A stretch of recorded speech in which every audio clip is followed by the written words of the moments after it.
ನಮಸ್ತೆ. 26ನೇ ತಾರೀಕು ಜುಲೈ ತಿಂಗಳು 2024 ಶುಕ್ರವಾರ, ಕೃಷ್ಣ ಪಕ್ಷ.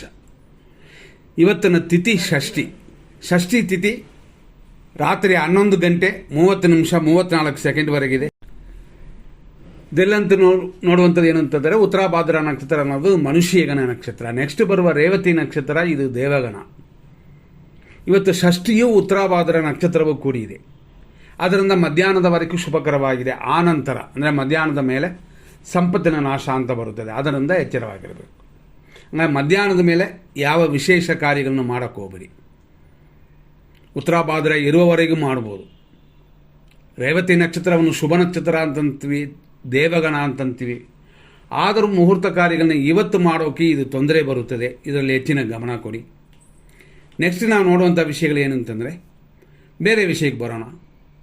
ಅಂದರೆ ಉತ್ತರ ಭಾದ್ರಪದ ನಕ್ಷತ್ರ ಹಂಗೆ ಅಂತಂದಾಗಲೇ 4 ಪಾದಗಳು ಮೀನರಾಶಿಗೆ ಬರುತ್ತದೆ. ಆದರೂ 3ನೇ ಪಾದ ಬೆಳಗ್ಗೆ ಇದೆ. 8:55 ಮೇಲೆ 4ನೇ ಪಾದ ಬರುತ್ತದೆ. ಅಷ್ಟಕ್ಕೆ ಉತ್ತರಾಭಾದ್ರ ನಕ್ಷತ್ರ ಮುಗಿದ ನಂತರ ರೇವತಿ ನಕ್ಷತ್ರ ಪ್ರಾರಂಭವಾಗಿ 1ನೇ ಪಾದ, ಅದು ರಾತ್ರಿ 8:06ವರೆಗಿರುತ್ತದೆ. ಆನಂತರ ರಾತ್ರಿ 1 ಗಂಟೆ 43 ನಿಮಿಷದವರೆಗೂ ರೇವತಿ ನಕ್ಷತ್ರದ 2ನೇ ಪಾದವಿದೆ. ಈ ರೀತಿಯಾಗಿ ಇವತ್ತಿದೆ. ಇದನ್ನು ತಿಳ್ಕೊಂಡು ನಿಮ್ಮ ಕಾರ್ಯಗಳನ್ನ ಮಾಡಿ. ನಾನು ಫಸ್ಟೇ ಹೇಳಿದಂತೆ, ಇವತ್ತು ಮಧ್ಯಾಹ್ನದ ಮೇಲೆ ಮುಹೂರ್ತ ಕಾರ್ಯಗಳು, ಶುಭ ಕಾರ್ಯಗಳು ಏನೂ ಮಾಡೋಕ್ಕೆ ಹೋಗಬೇಡಿ. ಒಳ್ಳೆಯ ಕಾರ್ಯಗಳು ಮಾಡ್ಬೋದು, ಧರ್ಮ ಕಾರ್ಯಗಳನ್ನು ಮಾಡ್ಬೋದು. ಆದರೆ ಖಂಡಿತವಾಗಿ ಹಣಕಾಸು ಸಂಬಂಧಪಡುವಂಥ ವಿಷಯಗಳನ್ನ ಮಾಡೋಕ್ಕೆ ಹೋದರೆ ತೊಂದರೆ ಆಗುತ್ತದೆ. ಎಚ್ಚರದಲ್ಲಿರಿ. ಇದನ್ನು ಸ್ವಲ್ಪ ಕೇರ್ ತಗೊಂಡ್ರೆ ಖಂಡಿತವಾಗಿ ತಪ್ಪಿಸ್ಕೋಬೋದು. ಮತ್ತು ಇವತ್ತಿನ ಬೇರೆ ಬೇರೆ ವಿಷಯಕ್ಕೆ ಬರೋಣ. ನಕ್ಷತ್ರ ಪಾದಗಳನ್ನ ನೋಡಿದಾಯಿತು. 100% ಕೆಟ್ಟೋದು, 100% ಒಳ್ಳೆಯದನ್ನು ವಿಷಯಕ್ಕೆ ಬರೋಣ. ಇದರಲ್ಲಿ ನಾವು ನೋಡುವಂಥ 100% ಒಳ್ಳೆಯದು ಕೆಟ್ಟೋದರಲ್ಲಿ ಏನಲ್ಲ ಅಂತಂದರೆ, ಕೆಟ್ಟೋದು ಅಂತಂದರೆ ಕೆಟ್ಟೋದನ್ನ ಮಾಡಲೇಬಾರದು. ಒಳ್ಳೆಯ ಕಾರ್ಯಗಳನ್ನ ಕೂಡ ಮಧ್ಯಾಹ್ನದೊಳಗೆ ಮಾಡಿ ಮುಗಿಸ್ಬಿಡಿ. ಇಷ್ಟು ಮಾಡಿದ್ರೆ ತೊಂದರೆಗಳಿಲ್ಲ ಅಂತ. ಹಂಗಾಗಿ ಈಗ ಆ ವಿಷಯಗಳಿಗೆ ನಾವೀಗ ಬರ್ತೀವಿ. ಆ ವಿಷಯದಲ್ಲಿ ಎಚ್ಚರ. ಈಗ 100% ಕೆಟ್ಟೋದನ್ನು ಫಸ್ಟ್ ನೋಡ್ಕೊಳ್ಳೋಣ. ಯಾವುದನ್ನು ಪ್ರಾರಂಭ ಮಾಡಬೇಡಿ.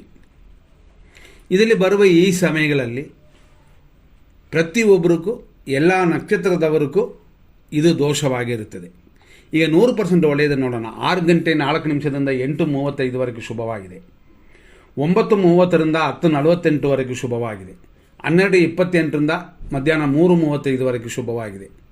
ಸಂಜೆ 5 ಗಂಟೆ 15 ನಿಮಿಷದಿಂದ ಸಂಜೆ 6:03ವರೆಗೂ ಶುಭವಾಗಿದೆ.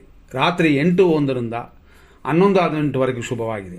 ರಾತ್ರಿ 11:32ರಿಂದ ಲೇಟ್ ನೈಟ್ 1 ಗಂಟೆ 43 ನಿಮಿಷದವರೆಗೂ ಶುಭವಾಗಿದೆ. ಮತ್ತು ಬೆಳಗಿನ ಜಾವ 4 ಗಂಟೆ 42 ನಿಮಿಷದ ಮೇಲೆ ಶುಭವಾಗಿದೆ. ಇದೆಲ್ಲ ಒಳ್ಳೆಯ ಟೈಮು ಅಂತ. ಎಮರ್ಜೆನ್ಸಿಗೆ ಮಾಡ್ಬೋದು. ಮಧ್ಯಾಹ್ನ ಮೇಲೆ ಆದರೂ ಕೂಡ ಎಮರ್ಜೆನ್ಸಿಗೆ ಮಾತ್ರ. ಆದರೆ ಮಧ್ಯಾಹ್ನದ ಒಳಗಾದರೆ ಒಳ್ಳೆಯ ಕಾರ್ಯಗಳನ್ನ ಮಾಡ್ಬೋದು. ಮತ್ತು ಈ ಕಡೆ ನಾವು ಕೊಟ್ಟಿರ್ತೀವಿ 100% ಕೆಟ್ಟೋದು ಅಂತ. ಅದರಲ್ಲಿ ಬರುವ ಈ ಟೈಮು ಅಂತಂದರೆ, ಸಿಂಹರಾಶಿಗೆ ಖಂಡಿತ ಇವತ್ತು ದಿನ ಸರಿಯಾಗಿ ಇಲ್ಲ. 8:37ರಿಂದ 9:28 ಅಶುಭ ಸಮಯ. 10:51ರಿಂದ 12:26ವರೆಗೂ ರಾಹು ಕಾಲ. ಮಧ್ಯಾಹ್ನ 3:37ರಿಂದ ಸಂಜೆ 5:13ವರೆಗೂ ಯಮಕಂಡ ಕಾಲ. ಸಂಜೆ 6:05ರಿಂದ ಸಂಜೆ 7:58ವರೆಗೂ ಮೃತ್ಯು. ರಾತ್ರಿ 11:20ರಿಂದ 11:30ವರೆಗೂ ಇದುವೂ ಅಶುಭ ಸಮಯವೇ. ಆನಂತರ ಲೇಟ್ ನೈಟ್ ಅಂದರೆ 1 ಗಂಟೆ 45 ನಿಮಿಷದಿಂದ 3:15ವರೆಗೂ ಇದುವೂ ಅಶುಭವಾಗಿದೆ. ಇನ್ನೊಂದು ಲೇಟ್ ಟೈಮ್, ಇದು ರಾತ್ರಿ 3:15ರಿಂದ 4 ಗಂಟೆ 40 ನಿಮಿಷದವರೆಗೂ ಇದು ಅಶುಭ ಸಮಯ. ಇದರಲ್ಲಿ ಯಾವುದನ್ನು ಮಾರಬಾರದು, ಯಾವುದನ್ನು ಮಾಡಬಾರದು, ಯಾವುದನ್ನು ಸೇಲ್ ಮಾಡಬಾರ್ದು. ಎಲ್ಲವೂ ನೋಡಿಕೊಳ್ಳಿ. ಈಗ ನಾವು ನೆಕ್ಸ್ಟ್ ನೋಡುವಂಥದ್ದು ಏನು ಅಂತಂದರೆ, ಯಾವ ನಕ್ಷತ್ರಕ್ಕೆ ಯಾವ ರಾಶಿಯವರಿಗೆ ಹೇಗಿರುತ್ತೆ ಅಂತ.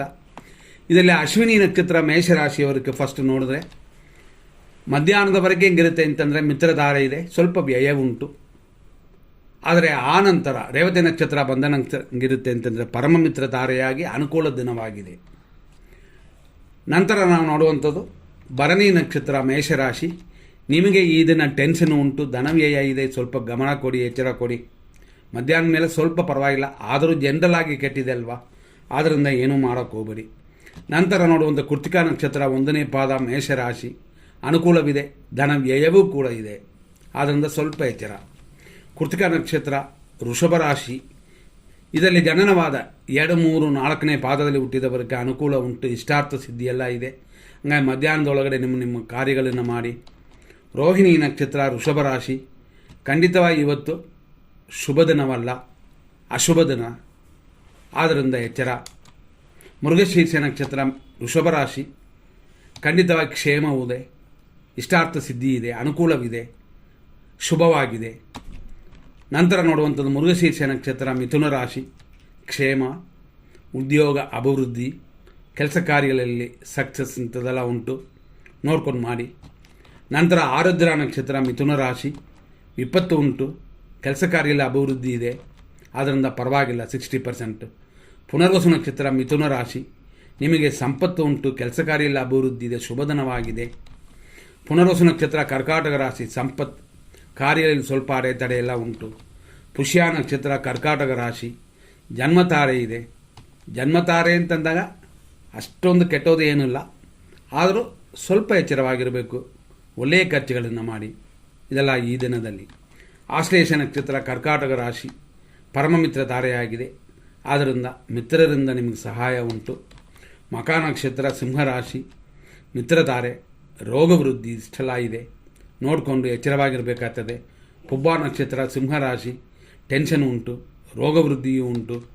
ಉತ್ತರ ನಕ್ಷತ್ರ ಸಿಂಹರಾಶಿ, ಇದರಲ್ಲಿ 1ನೇ ಪಾದ ಬರುತ್ತದೆ, ಅನುಕೂಲ ಉಂಟು, ಆದ್ದರಿಂದಾಗಿ ಸ್ವಲ್ಪ ಧೈರ್ಯವಾಗಿ ಮುನ್ನುಗ್ಗಬಹುದು. ಉತ್ತರ ನಕ್ಷತ್ರ ಕನ್ಯಾ ರಾಶಿ, 2, 3, 4ನೇ ಪಾದಗಳು ಅನುಕೂಲ ಉಂಟು, ಸುಖ ಅಭಿವೃದ್ಧಿಯೂ ಇದೆ. ಹಸ್ತ ನಕ್ಷತ್ರ ಕನ್ಯಾ ರಾಶಿ, ಪ್ರತ್ಯೇಕ ತಾರೆ, ಶುಭದಿನವಲ್ಲ, ಎಚ್ಚರವಾಗಿರಬೇಕಾಗ್ತದೆ. ಚಿತ್ತಾ ನಕ್ಷತ್ರ ಕನ್ಯಾ ರಾಶಿ, 1 ಮತ್ತು 2ನೇ ಪಾದಗಳು ಕ್ಷೇಮವು, ಸುಖ ಅಭಿವೃದ್ಧಿಯೂ ಉಂಟು. ಚಿತ್ತಾ ನಕ್ಷತ್ರ ತುಲಾರಾಶಿ, ಖಂಡಿತವಾಗಿ ಕ್ಷೇಮವಿದೆ, ಶತ್ರುನಾಶವಿದೆ, ಅಂದರೆ ಶತ್ರುಗಳಿಗೆ ತೊಂದರೆ ನಿಮಗಲ್ಲ, ಆದ್ದರಿಂದ ಶುಭದಿನ. ಸ್ವಾತಿ ನಕ್ಷತ್ರ ತುಲಾರಾಶಿ, ಏಟು ಗಾಯಗಳಾಗುತ್ತದೆ, ಜಾರುವಂಥ ದಿನವಿದೆ, ಎಚ್ಚರವಾಗಿರಬೇಕಾಗ್ತದೆ. ವಿಶಾಖ ನಕ್ಷತ್ರ ತುಲಾರಾಶಿ, ಸಂಪತ್ತು, ಶತ್ರುನಾಶವೆಲ್ಲ ಕೂಡಿ ಬರುವ ದಿನವಿದು, ಅದನ್ನು ಸ್ವಲ್ಪ ಕೇರ್ ತಗೊಳ್ಳಿ, ಹಣಕಾಸಿನ ವೇಸ್ಟ್ ಖರ್ಚು ಮಾಡಬೇಡಿ. ವಿಶಾಖ ನಕ್ಷತ್ರ ವೃಶ್ಚಿಕ ರಾಶಿ, ಸಂಪತ್ತು ಉಂಟು, ಕಾರ್ಯದಲ್ಲಿ ಅಲ್ಪ ಸ್ವಲ್ಪ ವಿಘ್ನವೂ ಇದೆ. ಅನುರಾಧ ನಕ್ಷತ್ರ ವೃಶ್ಚಿಕ ರಾಶಿ, ಜನ್ಮತಾರೆ ಇದೆ, ಕಾರ್ಯ ವಿಘ್ನಗಳಿದೆ, ದೇವರು ಕಾಯಿ ಖರ್ಚು ಮಾಡಿ, ಕಡ್ಡಿ ಕರ್ಪೂರ ಅಂತ ಖರ್ಚು ಮಾಡಿದ್ರೂ ಕೂಡ ಸಾಕಾಗುತ್ತದೆ. ಯಾರ್ಕಾದ್ರೂ ಸ್ವಲ್ಪ ಧರ್ಮ ಕಾರ್ಯಗಳನ್ನು ಮಾಡಬೇಕು. ಜ್ಯೇಷ್ಠ ನಕ್ಷತ್ರ ವೃಶ್ಚಿಕ ರಾಶಿ, ಇವತ್ತು ಪರಮಮಿತ್ರ ಧಾರೆಯಾಗಿದೆ, ಆದ್ದರಿಂದ ಶುಭಕರವಾಗಿದೆ. ಮೂಲ ನಕ್ಷತ್ರ ಧನುಸು ರಾಶಿ, ಮಿತ್ರ, ಸ್ವಲ್ಪ ರೋಗ ಭಯ, ಆದ್ದರಿಂದ ಗಮನ ಕೊಡಬೇಕು. ಪೂರ್ವಾಷಾಢ ನಕ್ಷತ್ರ ಧನುಸು ರಾಶಿ, ಟೆನ್ಷನ್ ಇದೆ, ಟೆನ್ಷನ್ನ ಬಿಟ್ಟುಬಿಡಿ. BP ಮಾತ್ರೆಗಳನ್ನ ಕರೆಕ್ಟಾಗಿ ದಿನ ತಗೊಳ್ಳೋರು ಕರೆಕ್ಟಾಗಿ ತಗೊಳ್ಳಿ, ರೋಗ ಭಯ ಉಂಟು. ಉತ್ತರಾಷಾಢ ನಕ್ಷತ್ರ ಧನುಸು ರಾಶಿ, 1ನೇ ಪಾದ ಅನುಕೂಲವಿದೆ, ಸ್ವಲ್ಪ ಆರೋಗ್ಯದಲ್ಲಿ ತೊಂದರೆಗಳಿದೆ. ಊಟ ತಿಂಡಿಯಲ್ಲೇ ಮೇಂಟೈನ್ ಮಾಡ್ಕೋಬೋದು, ನೀವು ಆ ರೀತಿ ಮೇಂಟೈನ್ ಮಾಡ್ಕೊಳ್ಳಿ. ಉತ್ತರಾಷಾಢ ನಕ್ಷತ್ರ ಮಕರ ರಾಶಿ, 2, 3, 4ನೇ ಪಾದಗಳು ಅನುಕೂಲ ಉಂಟು, ಲಾಭಗಳಿದೆ, ಶುಭದಿನವಾಗಿದೆ. ಶ್ರವಣ ನಕ್ಷತ್ರ ಮಕರ ರಾಶಿ, ಶುಭದಿನವಲ್ಲ, ಅಶುಭ ದಿನವಿದು. ಹಣಕಾಸನ್ನು ಸ್ವಲ್ಪ ಯೋಚನೆ ಮಾಡಿನೇ ಖರ್ಚು ಮಾಡಬೇಕಾಗ್ತದೆ. ಧನಿಷ್ಠ ನಕ್ಷತ್ರ ಮಕರ ರಾಶಿ, ಕ್ಷೇಮ, ಅಂದರೆ ಆರೋಗ್ಯ, ಲಾಭವೆಲ್ಲ ಹೆಚ್ಚಾಗುತ್ತದೆ. ದುಡ್ಡನ್ನು ಹೆಚ್ಚಾಗಿ ವಸೂಲಿ ಮಾಡೋಕ್ಕೆ ಪ್ರಯತ್ನ ಪಡಿ. ಧನಿಷ್ಠ ನಕ್ಷತ್ರ ಕುಂಭರಾಶಿ, ಕ್ಷೇಮ ಉಂಟು, ಧನಹಾನಿಯೂ ಇದೆ. ಹಂಗಾಗಿ ಹಣಕಾಸನ್ನು ಸ್ವಲ್ಪ ಯೋಚನೆ ಮಾಡಿ ಖರ್ಚು ಮಾಡಿ ಕೊಡೋದು ಕೂಡ ಆ ರೀತಿಯಲ್ಲೇ ಮಾಡಬೇಕಾಗ್ತದೆ. ಶತಭಿಷ ನಕ್ಷತ್ರ ಕುಂಭರಾಶಿ, ಏಟು ಗಾಯಗಳು, ಧನಹಾನಿಯೆಲ್ಲ ಬರುತ್ತದೆ, ಆಸ್ಪತ್ರೆ ಖರ್ಚುಗಳು ಬರುತ್ತದೆ, ಒಳ್ಳೆ ಖರ್ಚು ಬರೋದಿಲ್ಲ, ಅದು ಯಾರಿಗೇ ಆಗ್ಬೋದು. ಆದ್ದರಿಂದ ಎನಿಸಿ ಖರ್ಚು ಮಾಡಬೇಕು, ಇಲ್ಲ ಅಂತಂದರೆ ನೀವೇ ಸಿಕ್ಕಾಕೊಳ್ಳೋದು. ಪೂರ್ವ ಭಾದ್ರಪದ ನಕ್ಷತ್ರ ಕುಂಭರಾಶಿ, ಖಂಡಿತ ಸಂಪತ್ತು, ಇನ್ನೊಂದು ಕಡೆ ಧನಹಾನಿ, ಏನು ಬರುತ್ತೋ ಅದನ್ನು ಭದ್ರವಾಗಿ ಇಟ್ಕೊಳ್ಳಿ, ಏನೂ ಆಗೋದಿಲ್ಲ. ಪೂರ್ವ ಭಾದ್ರಪದ ನಕ್ಷತ್ರ ಮೀನರಾಶಿ, ಸಂಪತ್ತು ಉಂಟು, ಶರೀರ ಸುಖವೂ ಇದೆ. ಉತ್ತರ ಭಾದ್ರಪದ ನಕ್ಷತ್ರ ಇವತ್ತು ಜನ್ಮ ನಕ್ಷತ್ರವಾಗಿದೆ, ಆದ್ದರಿಂದ ನಿಮ್ಮ ನಕ್ಷತ್ರವನ್ನು ಹೇಳಿ ಪೂಜೆ ಮಾಡ್ಕೊಳ್ಳಿ. ಸಾಧ್ಯವಾದರೆ ತಲೆ ಸ್ನಾನ ಮಾಡಿ ಪೂಜೆ ಮಾಡ್ಕೋಬೋದು. ನೆಕ್ಸ್ಟ್ ನಾವು ನೋಡುವಂಥ ಇನ್ನೊಂದು ನಕ್ಷತ್ರ ಏನು ಅಂತಂದರೆ ರೇವತಿ ನಕ್ಷತ್ರ, ಮೀನರಾಶಿ, ಇದು ಲಾಸ್ಟ್ ನಕ್ಷತ್ರ, ಪರಮ ಮಿತ್ರಧಾರೆಯಾಗಿದೆ. ಹಾಗಾಗಿ ಮಿತ್ರತ್ವ ಉಂಟು, ದೇವರೇ ನಿಮ್ಮ ಜೊತೆಗಿರುತ್ತಾರೆ, ಶರೀರ ಸುಖವೂ ಉಂಟು, ಅಭಿವೃದ್ಧಿ ಆಗುವ ಹೊಂದುವ ದಿನವಿದು, ಸರಿಯಾದ ರೀತಿಯಲ್ಲಿ ಇದನ್ನು ಉಪಯೋಗಿಸ್ಕೊಳ್ಳಿ, ದೋಷಗಳೆಲ್ಲ ದೂರವಾಗುತ್ತದೆ. ಇಲ್ಲಿಯವರೆಗೆ ಇಷ್ಟು ವಿಷಯಗಳನ್ನ ನೋಡಿದ್ವಿ. ಮುಂದಿನ ಸಂಚಿಕೆಯಲ್ಲಿ ನೋಡೋಣ. ಇವತ್ತಿನ ದಿನ ಅಷ್ಟಾಗಿ ದೋಷಗಳೇನಿಲ್ಲ. ಆದರೂ ಯಾರೇ ಆದರೂ ಮಧ್ಯಾಹ್ನದ ಒಳಗಡೆ ನಿಮ್ಮ ಕಾರ್ಯಗಳನ್ನ ಮುಗಿಸಿದ್ರೆ ಸಕ್ಸಸ್ ಆಗುತ್ತದೆ. ವೇಸ್ಟ್ ಖರ್ಚುಗಳನ್ನ ಕಡಿಮೆ ಮಾಡಿಕೊಳ್ಳಿ. ಮುಂದಿನ ಸಂಚಿಕೆಯಲ್ಲಿ ನೋಡೋಣ. ನಮಸ್ಕಾರ.